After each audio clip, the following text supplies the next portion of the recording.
Why easy life and feminism made Western men weak pussyboys. Western women say they're fine on their own, that they don't need anyone. They don't need a man to pay bills, protect them, open the door, be strong and responsible, offer gifts or flowers, marry them, or even help with something as basic as carrying a bag. And you hear this everywhere. It's not even controversial anymore. It's just normal. And guess what happens after years of this? They have completely cut the balls of men. That's why the level of masculinity in European streets is getting closer and closer to zero. And I'm not even exaggerating.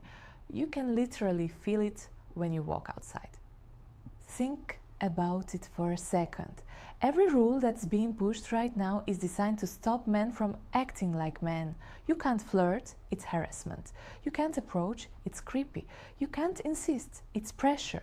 You can't lead, it's controlling. So what exactly is left? What kind of man are you allowed to be? Because from what I see, the only acceptable man today is quiet, passive, polite, slightly insecure, and constantly checking if he's doing something wrong. And at the same time, women act like men are still supposed to show up, take responsibility, be emotionally strong, and somehow magically know what to do. It makes no sense. You remove every masculine behavior and then complain that masculinity is gone. And here's what nobody wants to say out loud. If being a man in the West means being constantly criticized, humiliated, corrected or ignored, at some point men just stop trying. Why would you approach a woman if there's a high chance you'll be rejected, judged or even publicly shamed? Why would you lead if leadership is constantly framed as toxic? So what happens instead? Men adapt. They become softer, more careful, more neutral, and in many cases more feminine than women themselves.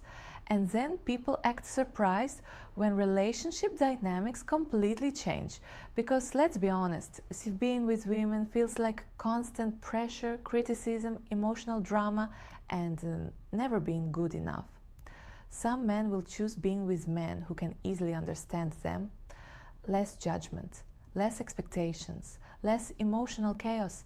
And yes, this is part of the reason why you see more and more men stepping away from traditional relationships altogether. Now add easy life to all of this. No real struggle, no real responsibility, no real pressure to grow. Men don't have to fight for anything anymore. They don't have to prove themselves.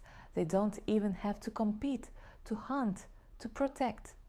Everything is comfortable, and comfort sounds nice, but it destroys you slowly, because without pressure, you don't grow. Without challenge, you don't build strength. So what do we get? A generation of men who are scared to act, scared to lead, scared to fail, and honestly, scared and ashamed to even be themselves. And the craziest part is that everyone looks at this and pretends it's normal, or even worse, calls it progress. For me, this is a huge contrast with what I'm used to. Where I come from, in Eastern Europe, men are allowed to be men. They are expected to be men, and women don't compete with them or try to emasculate them every 5 minutes. They let men lead, protect, provide, take initiative, and in return, men actually step up. There is respect, there is polarity, there is clarity in roles. And most importantly, men don't feel like they have to hide who they are just to survive socially. And this is something people don't want to hear, but it's true. Men and women are not the same. Yes, they are equal in value, absolutely, but they are not equal in roles, behavior, or strengths. And when you try to erase those differences completely, you don't create equality. You create confusion, frustration, and in the end, loneliness. You can't destroy masculinity and then act surprised when it disappears. It's like cutting off a tree's roots and then asking why it fell. The outcome is obvious. So here's the real question. Do you actually want strong men in your life? Or do you just want to control them, correct them, and complain about them at the same time? Because right now it looks like a lot of people want both, and that doesn't work. I'm really curious what you think about this, because nobody talks about it honestly, or people notice it, but they're too scared to say it out loud. So write in the comments, what do you actually see happening around you?